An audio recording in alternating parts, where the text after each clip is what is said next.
Knit a Spell fans, and welcome to part 2 of our interview with Madame Pamita about her newest book, Baba Yaga's Book of Witchcraft. In this episode, we also talk about her magical making, how it's been used throughout history and through today, the current state of Ukraine, and even how Madame Pamita can trace her Ukrainian heritage to the Celts. Perhaps you remember the episode that we did on fisherman knit sweaters. I think you'll find the correlations between the two in this episode very interesting. Without further ado, I hope you enjoy this episode. Light from Lantern presents Knit a Spell. I'm magical maker, Katie Rempe. And I'm the maker of magic, James Devine. Join us as we stitch together the symbiotic relationship between crafting and the craft.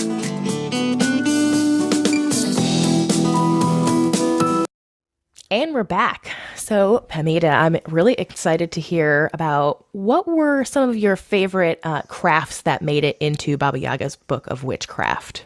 Well, there are so many cool Slavic traditions, Ukrainian traditions that are magical and ancient and really pagan that pre-existed. But when I started this book, I started out with like a 300,000 word document of notes for things that I could put in the book, but I had to make it smaller. That's a crazy amount of words. It went from 300,000 words to 100,000 words, and it's still a pretty substantial book. So that 100,000 words, I had to say, what would it be that a solitary witch living out in the woods would do, right? That really became my criteria. So she sort of mentions a few holiday things and sort of like sidebars. She'll talk about some holiday things, but we don't get a real in-depth look at like community events or life event magic. We talk about it a little bit, we touch on it, but we don't go too deeply into it because she's not there being a midwife or doing a funeral or, being in a wedding or going to a wedding. So these sorts of practices, which are very, very rich, are not going to show up. So what is she doing? Well, she's doing things that solitary people do. She's doing crafts. She's making things. And one of the things that I find is a real hallmark of Ukrainian magic is that there's everything in the old Slavic home was not useful or beautiful or magical, but it was useful and beautiful and magical. All three of those things. So the example I give in the book is to say, like, if you had a spoon that you were using to serve your food, you would decorate that spoon with symbols and shapes along it. But those shapes and symbols would be for prosperity and abundance and health, so that when you serve somebody with that spoon, you were also encoding that health and prosperity and abundance into the meal that you were serving. And this was true with every aspect, from clothing that people wore to the decorations in the house, to the implements that they made, even things like very utilitarian things like a loom, for example. Looms were carved with these symbols of these protective symbols of rosettes and things like that, so that when you were weaving, you were also adding protection into your work. An additional thing, and talking about weaving in particular, this is something that I really had this moment back in February when the war started. I had done the research on weaving, and in Ukrainian traditional weaving, women sing. It's women's work to weave, and women would sing as they were weaving. They would sing old pagan songs that were encoding blessings into that cloth. So if it was, let's say you knew you were weaving this cloth to make a wedding dress, you'd sing wedding songs, about this and that, as you encoded that into the work that you were doing. The songs themselves are incantations set to music. Knowing that and looking at this and knowing that, this tradition of weaving cloth, which was once done in every home, now with modern technology, less so done, more done as like a special thing, right? But I was watching a video back in February, of mothers and children weaving camouflage nets for the soldiers in Ukraine. So they're taking a netting and they're adding strips of fabric. What are they doing? They're singing as they do it. They're singing, encoding protection into this weaving that they're doing. And I just started crying. I was like, oh my gosh, this tradition of doing that has been carried on. Even in modern day times, when they're not really weaving and sitting at a loom, they're doing this when they're weaving the nets to protect the soldiers. And of course, all my emotions about that whole thing came up too. Sure. But to see that was like, it was magical, and it was something that was so moving to me to see that magic still existing and to see it being added to a modern context for what's needed right now. Sadly, as the war's gone on, it's not top of the news as it should be, but it's still this amazing resistance that Ukraine has put up against the horrible terrorism and invasion that Russia has incurred upon a sovereign nation of Ukraine. And we saw these amazing acts of magical resistance, like with the putting the seeds of sunflowers in soldiers' pockets, or of old women just standing there and cursing and spitting. And I would just imagine these Russian soldiers would be like regular guys who were just like, what the hell? And like they see this babushka of a lady that would look just like their own grandma saying these things. And they're like, probably like, what the hell am I doing here? On their own mind, right? Some are real indoctrinated. It's Sure. like we have a whole mix of, people who are like, they don't know what the hell they're doing. And then we have some that are super indoctrinated and really Just committing brainwashed. atrocities. Yeah. I mean, it's just like, I think, we can look at Nazi Germany and what happened in Nazi Germany. There were some Germans that were just like, I don't want to cause any, problems. So I'm just going to lay low. They weren't doing anything to resist, but they weren't actively involved. And then there were some people who were super gung-ho. So I think you find that, and everything. So it's not like these poor innocent Russian soldiers. Right, There's of lots of course. atrocities that are being committed by them, Yeah. but they're being brainwashed by their government. Right. And it's really gross. Yeah. The point though is that we saw these amazing acts of magic from the regular people of Ukraine, even if it is under the thin veneer of Orthodox Christianity. Yeah. It's really funny because as I was doing the research, I was finding incantations, and the incantations for different spells would be like, I call in the sun, I call in the moon, I call in the 77 sister stars to do this work. Da, da, da, da. Oh, and I also call in Jesus, Mary, and Joseph. Just round it all out. It's just tacked on at the end because we have to. And so I'm just like, oh, I'll just take that part out. And then I've got an incantation that'll work for me. Right. So this idea that there's so much and just so much like rich, old stuff that still has lived and existed, even with this oppression of Christianity and the oppression of Soviet Union and, countries coming in and taking over that land, which is so fertile and valuable. There's an interesting thing too, that as I was doing my research, so the geography of Ukraine is mostly farmlands with very rich soil. It's got 30% of the black soil on the earth, which is the richest, most fertile soil, is in Ukraine. Wow. So it was called at one time the breadbasket of Europe because it was supplying all of this food, and still does to this day, which is why there's another atrocity going on, which is the forced famine that's happening, because they're supplying food and grain to Africa and other countries in Europe. And so if Russians come in and wipe out those crops or steal those crops or destroy those crops, it's creating a famine, and not just in Ukraine, but in another country as well. It's so gross. It's just disgusting. It's disgusting that that's happening. So this, and it's really very thought out by Russia, because the Russian propaganda minister is saying, oh, if we create this famine, I mean, they know what they're doing. If we create this famine, all the other countries will have to do what we say so that we will. It's like they're like the biggest bully mafia people shaking down people. It's insane. So anyway, the point of this is that there's this very valuable farmland. And then we have these mountains, the Carpathian mountains, which is at the foot of those mountains is where my family's from. Carpathian culture, it's the Western chain. So Carpathian mountains go down into Romania. And I don't know how far they go down, but they're in Ukraine and they're in a bunch of countries. This culture is sheep herder culture. Mountain, you can't really grow anything there, but you can take sheep up there. And that culture was, because that land wasn't valuable, has remained virtually untouched in many, many ways. So they were still things like churches and crosses and things, even when the Soviet Union was outlawing all of that. But the great thing is all of the pagan practices still exist. So the sheep farmers in the Hutsul people up in the mountains, this is an ethnic group up in the mountains, they still take their sheep up to the highlands for the summertime to feed on the grass up there, and then they bring them down for the wintertime. They still do the ritual of putting their sheep, making the sheep run through a little fire. It's like embers with a little fire, not going to catch the sheep on fire, but they make them run through it to cleanse and bless them. That ain't a Christian thing. That is a pagan thing. So to these kind of acts, like they make the fire by rubbing the sticks together, which is living fire. So this is a way of like having that continuity.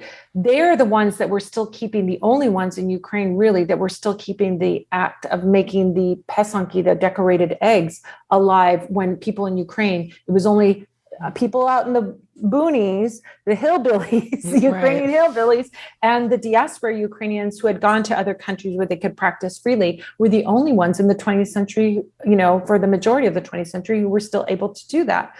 So we have this very interesting kind of little frozen thing where there's all the stuff that still never has total continuity because they didn't get up there to suppress them as much. Your book covers, as you said, many crafts, as you reflected, for solo practitioners or just people who do one-on-one crafts, which, I mean, crafting quite often is kind of a solo thing anyway. I know knitting is for sure. I don't actually even like knitting around other people. I'm counting. That's right. Yeah, that's right. So embroidery, spinning, weaving, cooking, doll making, just a handful of crafts that were discussed. Did any particularly resonate with you afterwards? Oh, well, like embroidery, when I was a kid, my mom taught me to embroider, but I was really, wiggly kid. So I didn't want to sit there and embroider. I wanted to run around and climb a tree, Yep. But embroidery has come back to me as something that is very helpful and very helpful for calming anxiety. So when the war started happening, I really started embroidering all kinds of things because I wanted to really protect those people. And being at a distance, I was doing so many things, but still had all this anxiety. And so that was very helpful. Working with pesanki, Jim has done pesanki, which are the decorated eggs. They predate Easter. They predate Jesus. So they predate Easter for sure. And these decorated eggs, Jim has done it when he was a kid. And I did a little bit when I was a kid, but more so as an adult. I learned how to spin. Jim's partner, Michael, taught me how to spin over Zoom because I was like, okay, I have to learn how to spin because I'm talking about spinning and I don't know what the hell I'm doing. And directions are hard. Show me and tell me what I'm doing wrong. So I mentioned Cloven in the book and how he helped me with learning how to spin. It was drop spindle, right? Yeah, drop spindle. Yeah. Oof. Spindle. Yeah, that's tough. So, and then embroidery, I just use Aida cloth because it's easy. I got old eyes. I have to wear specs, so I need to have those helpers. But there's some gorgeous, amazing crafters and Ukrainian embroiderers who are doing it the old school way, which is with plain old linen. And they're just counting the counted cross stitch. They're counting those threads, which I can't even see those threads. So, this is like, it's still the old ways being done. I collect old Vishivanki, which you can still find Vishivanki that are from the early 20th century. And they're all embroidered on hemp or linen, sometimes cotton, but mostly hemp or linen. And they're all counted cross stitch where they're counting those threads, and they are all impeccably perfect. I mean, and intricate and beautiful. So cross stitch, I got to say, because we get to talk about all this technical stuff here. Cross stitch really didn't come into vogue until the 1850s in Ukraine. It was a European thing. So the tradition of cross stitch isn't actually a very old tradition. It just became very popular, very trendy, and stuck. So those cross stitch embroidered things are actually, no more than 150, 170 years old, even, if you look at the first ones. But the history of embroidery and different stitches of embroidery go back way, thousands and thousands of years. And we can see, for example, Scythian gold place where we can see the people depicted on it, and the people are wearing certain clothes, and the clothes are embroidered. So even though we don't have the extant piece of cloth that was embroidered, we know people were embroidering their clothing for thousands of years, that this has been going on in this area. Scythian people existed on the steppes in the lower western part of Ukraine. So we know there's this continuity of doing this, and the designs that were done were often woven, or sometimes the cloth was woven with a design or embroidered with a design, and the designs had symbolic meaning. So this was like a fertility one, or this was for family, or this is for prosperity, this is for health, this is for protection from evil. The places that the parts of the clothing that are embroidered are significant. So we find that the embroidered vyshyvanki have embroidery along the wrist, along the neckline, and along the hem at the bottom, to keep from evil from getting on inside your clothes and getting to you. There's embroidery on the front of the men's chest clothing, and oftentimes it's floral. It's very beautiful, and what we in our modern American culture would say feminine looking, but it was plants and beauty, and so this beautiful floral embroidery on the beautiful chest of the men's clothing. Along the women's clothing, it was along the sleeves of the clothing, so you would have that because you would cover the chest with like a vest, so you wouldn't see if any embroidery there. So there's some gorgeous examples of vyshyvanki in the Ukrainian Museum in New York City, and my friend Buchanan and B and I went there when I was in New York City, and we were just like dying at how gorgeous. And they're like embroidered, like the whole thing is embroidered. It's unbelievable. And if you are an embroiderer or a crafter, you look at it and you're like, oh my God, thousands of hours. It's like a couture thing you would pay $5,000 for from Dior, right? Or more, 25. Yeah, probably. Exactly. And you can still get these beautiful antique vyshyvanki that have these gorgeous embroidery. So I'm always looking for kind of the weird ones that I haven't seen before. You can find lots with like roses and lots with like fruits and things like that. I'm looking for the ones that aren't cross-stitched. I'm looking for the ones that are weird in some way, because there's some amazing ones. I mean, beautiful and gorgeous, amazing ones out there still. It really reminds me of, we did an episode on fisherman knit sweaters, and how, in Ireland, each family, each clan would have a certain, like, oh, these stitches put together in this way means you're part of our house. And so if you're washed away and while you're working, getting the fish to feed everyone, we'll know who you were, because maybe we don't find you right away, but the wool will keep up because, it won't light on fire, and it's water resistant, and it's more magical than your flesh suit. So we'll bring it back. So it's been very interesting to see that this is such a universal idea, again, even if it's applied in a different way. Yeah. Well, there's a connection there, because Celts came from Central and Eastern Europe, and they traveled over. So we find a lot of like Druidic practices showing up in ancient Slavic practices. Oak tree grove worship and things like that, because they all have the common root of the Celts being there at the same time. The part of the country that my family is from is called Halicna. Halicna is Galicia in English. Galicia is Gaul. Gaul means Celt, right? The Gauls are the But there's also another thing that you mentioned, which we find with the Ukrainian embroidery. Each village had its own style.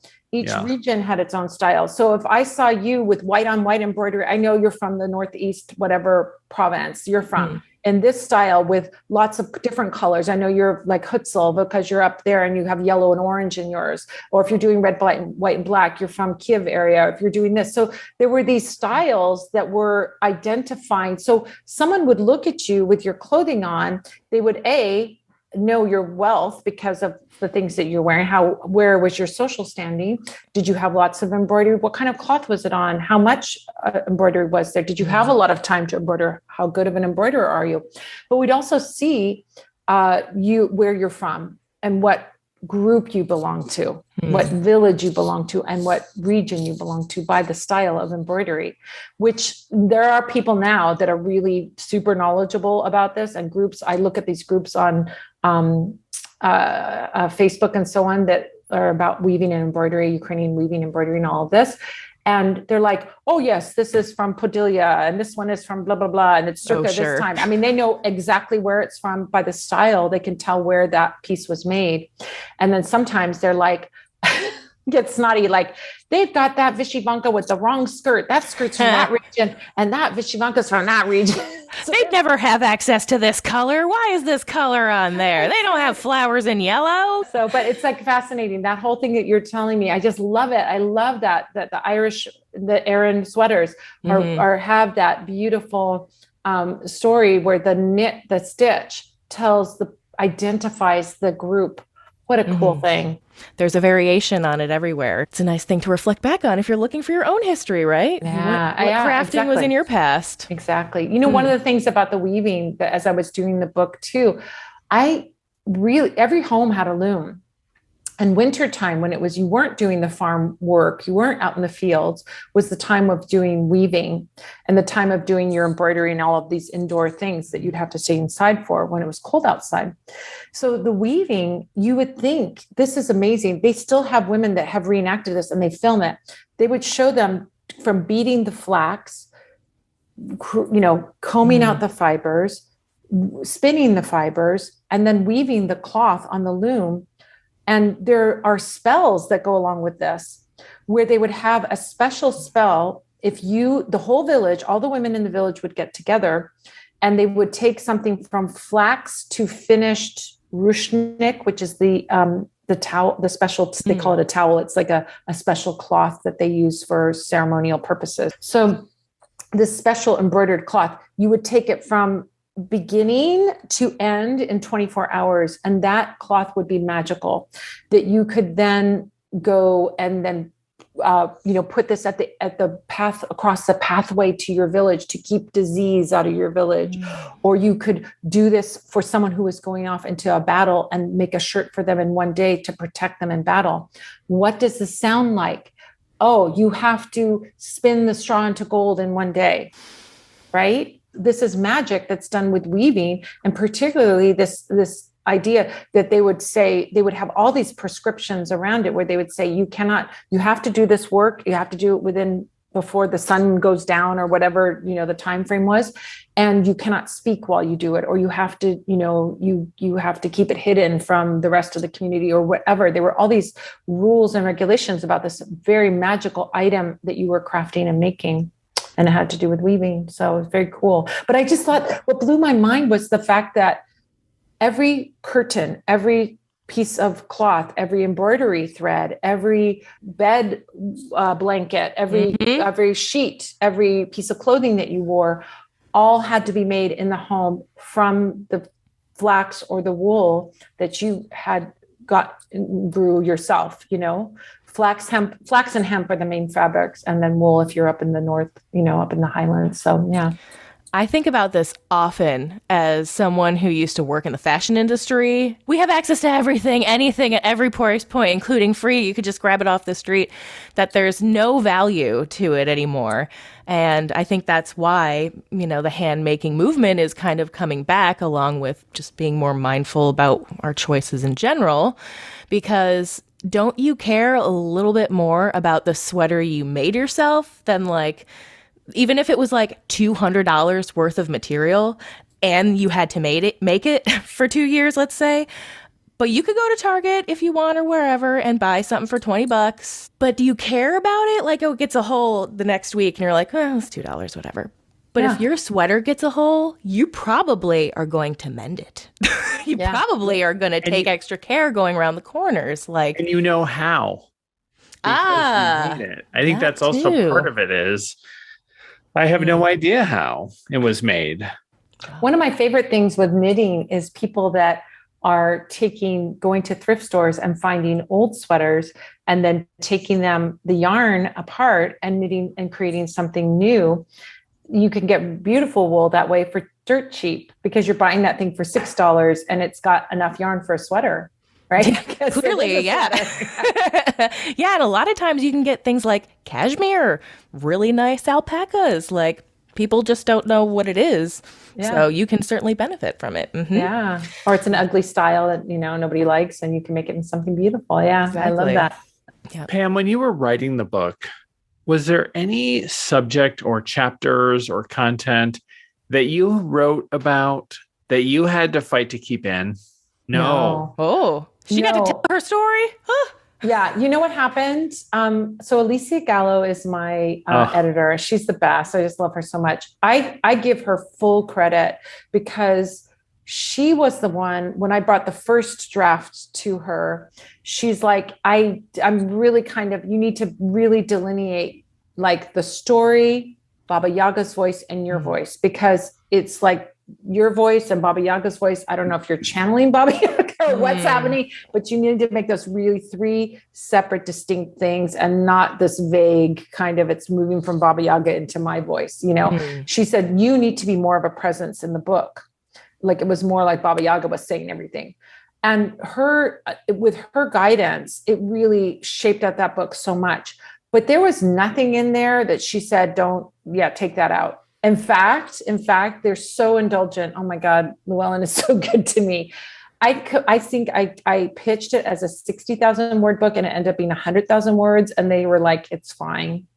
So they didn't make me cut anything, which is so great. Their belief, and Alicia's belief in this book, has been nothing but 100%. She's like, I know it's going to do amazing. So she has believed in it from day one, and she's just the best. So I give her full credit for really helping that vision. When you're in it, you kind of can't see. And so somebody outside of you that goes, hey, you need to do, this is how this is going to be. And when I did that, it really made the book from like an okay book into a book I'm super proud of. What's really cool about this is it's almost like, it is a little bit like the Fool's Journey in a way, with the protagonist in the fairy tale. Incredible the way it's done. I took for that fairy tale, the framework of a story, a real famous story called Vasilisa the Fair.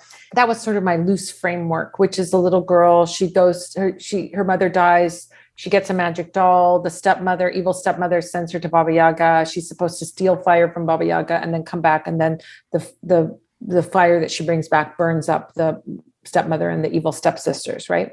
So I took that loose framework, but I added in elements from other stories that feature Baba Yaga because I needed to have a longer story, for one.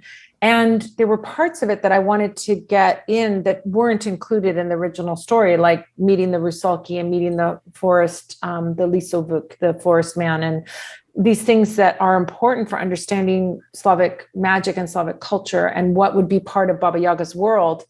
So it takes you a little while to finally get to Baba Yaga. It's not until like chapter 7 or 8, or I don't know, somewhere well into it, that you actually meet her.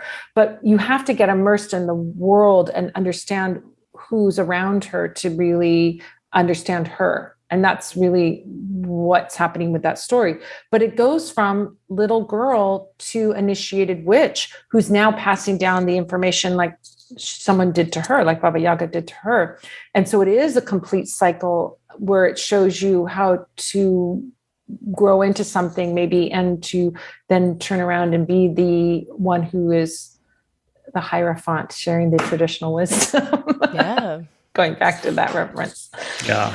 I think that was part of the success, at least in my eyes, for the book, is that it did include this storytelling line that kind of took you through each chapter, but also it is also a textbook in my eyes in terms of, I can just go back and reference any section, because while it builds in the story, it is specifically like about an embroidery, or now I can go back and look at that little thing I wanted to do and put it into a project. I really liked the organization and everything. It was just very flow for me to read. And it's a big one, like you said, but it just goes so fast. So yeah. And I think you can also, there's lots of ways you can approach it. You can jump in and say, I want to learn about making the spirit doll, the motanka. Mm-hmm. And so you just jump into that chapter and you learn about what a motanka is and how to make one.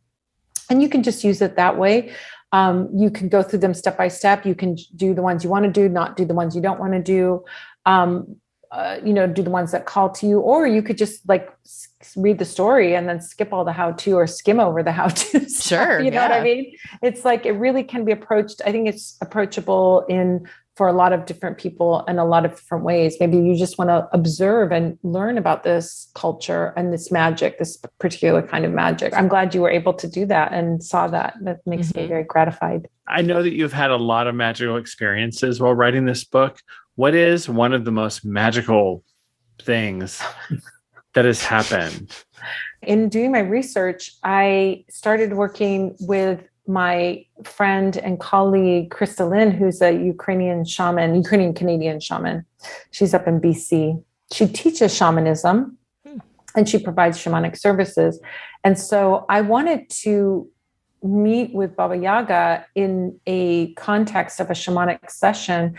And we did. And now I can go there anytime. I just pop in and I go visit her anytime I want to, which is quite often. I just go hang out with her, or ask her a question, or, learn something from her, or get some healing from her. The result of that was that I started taking shamanic training, and I'm just finishing up my year-long shamanic apprenticeship.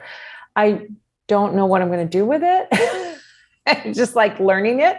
But Krista Lynn, she said, you don't have to know what you're going to do with it, because it will come into your practice whenever you are going to be facing something that you need to do, whether it's psychopomp work or you're doing some healing session for somebody that needs healing. So now you have the skill to be able to do that. You don't have to make a plan for it or anything like that. So, but that was one of the things, like really meeting her and working in her realm, which is going into the lower world. The lower world is in shamanic traditions, like more earthy animal world, earthly kind of magical, earthly spirit world.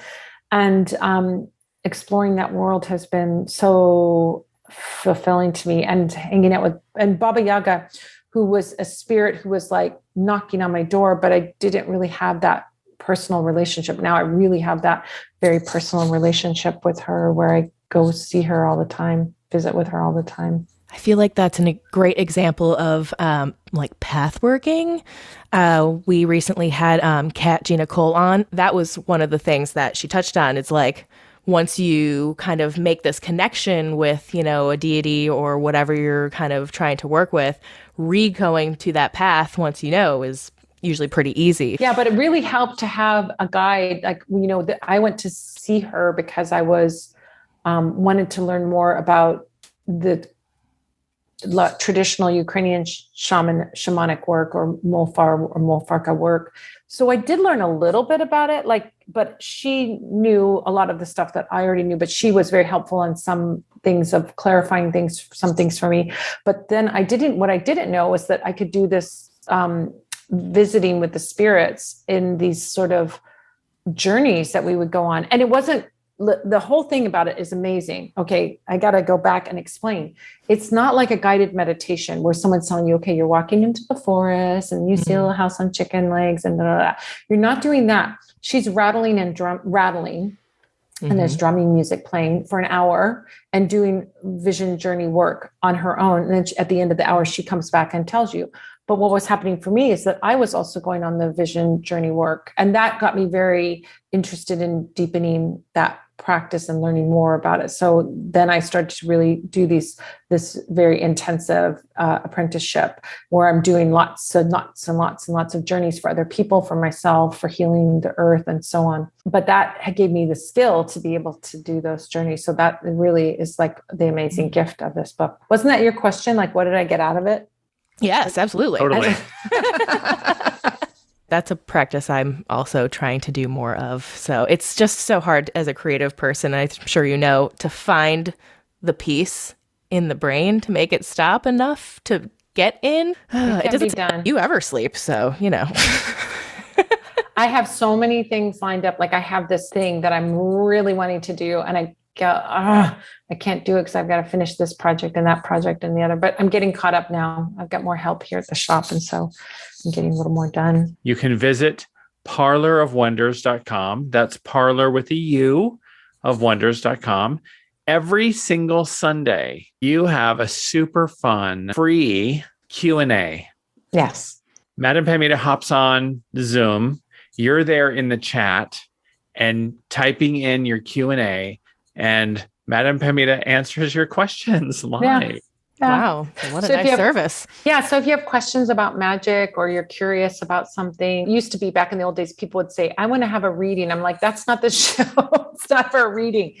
But now I think they've all figured it out that it's for asking magical questions. So you can ask a question like, what's a good spell to build my business? Or what's a good spell to get followers for my podcast, Knit a Spell, right? And then I make some recommendations, herbs, candles, oils, things you could use, and make some recommendations on things that would help. Yeah. So you can do all kinds of, ask all kinds of questions. We record the podcast episode live in the first half. So usually 20, 30 minutes or so. We're recording the podcast episode, and then the last half I'm answering questions, and it's a lot of fun. We get together. It's a great group of very friendly, very knowledgeable people, and we help each other. So over in the chat, people might say, oh, I want a spell to bring more followers to my podcast or have more people find us.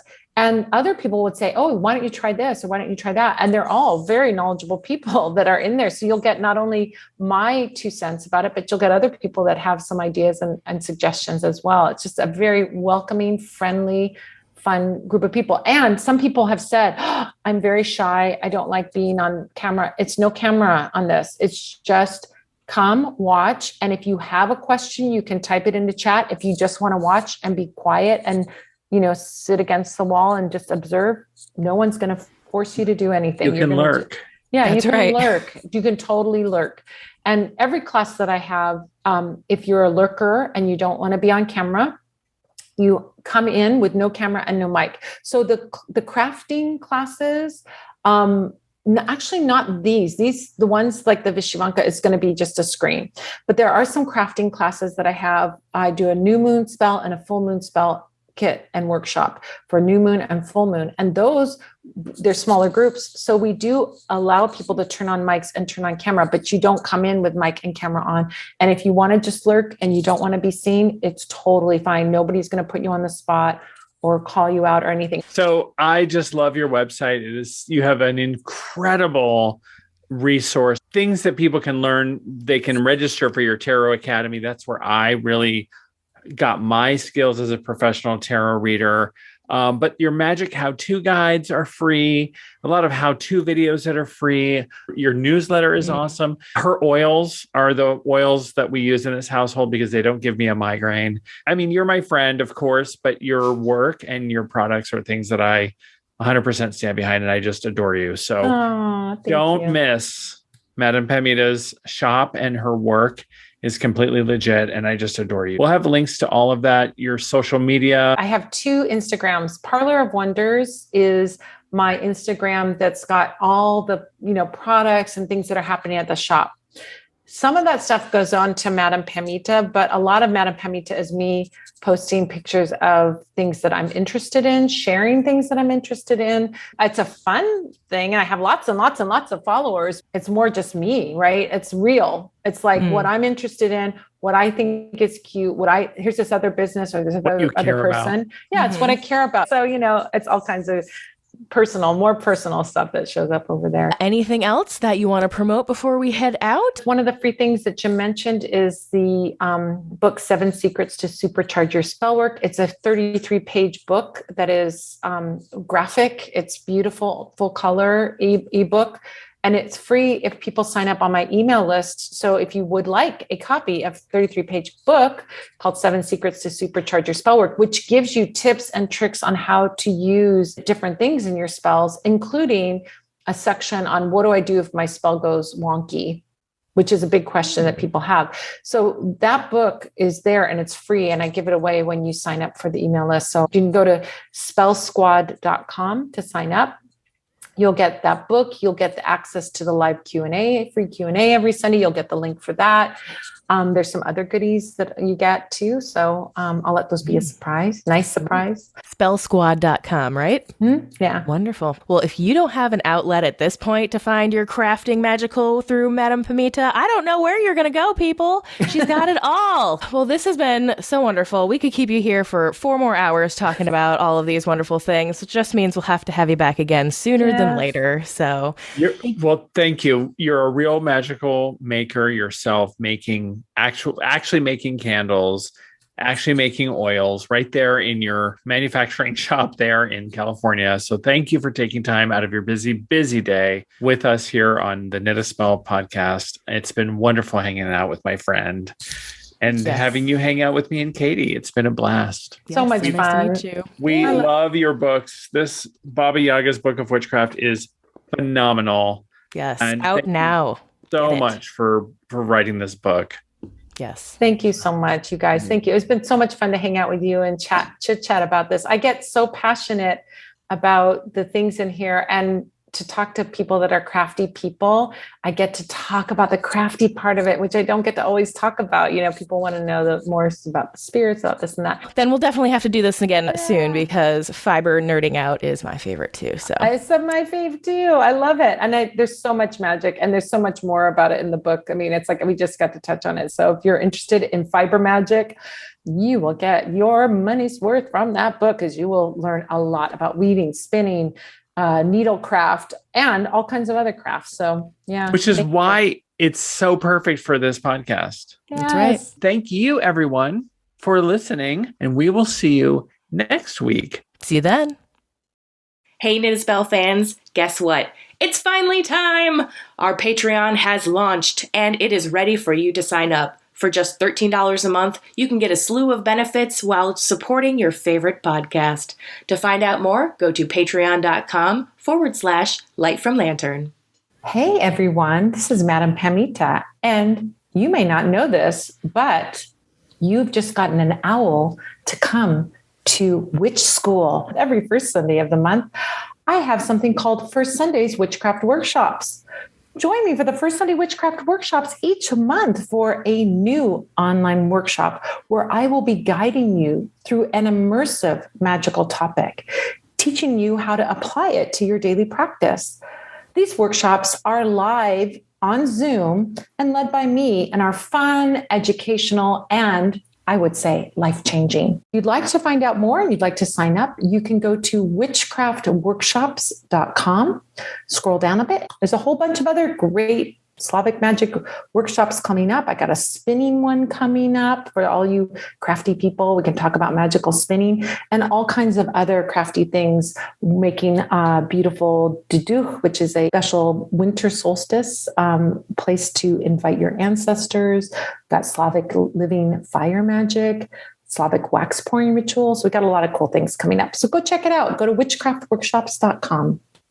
So, Jim, I was hoping that you could tell the folks at home and our listeners about your amazing class, Palmistry Tarot Mashup. So the Palmistry Tarot Mashup is an exploration of some hidden in plain sight symbolism in the Rider-Waite-Smith tarot cards. The Rider-Waite-Smith tarot cards have people in almost all of the cards. And with my friend, Madame Pamita, we dive in and decipher the secret signals the hand gestures are sending us in the tarot deck. You will learn about how the hands and finger positions, what they mean and how to interpret them, and get an insight into human nature and human unconscious. You can get lifetime access to this class for just $29 by visiting bit.ly/PT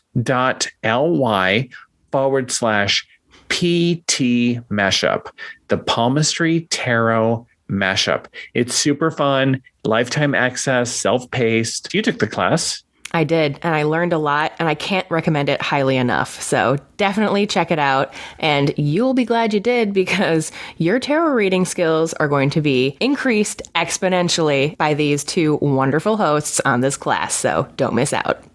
Thanks for listening. If you enjoyed the show, consider sharing it with a friend, leaving a review on iTunes and Spotify, or following Knit a Spell on Instagram. You can also subscribe to the Light from Lantern YouTube channel to enjoy full episodes of Knit a Spell and see our happy faces. You can also learn more about readings, classes, and events going on with your favorite maker of magic, James Devine, by visiting thedivinehand.com and subscribing to his newsletter. Then follow Jim's fun and interactive Instagram account at DivineHandJim. Keep up with Katie, the magical maker, by subscribing to her newsletter at lightfromlantern.com. You'll even receive a free knitting pattern as a thank you gift. Then follow Katie on Instagram at lightfromlantern for even more magical making tips. See you next week.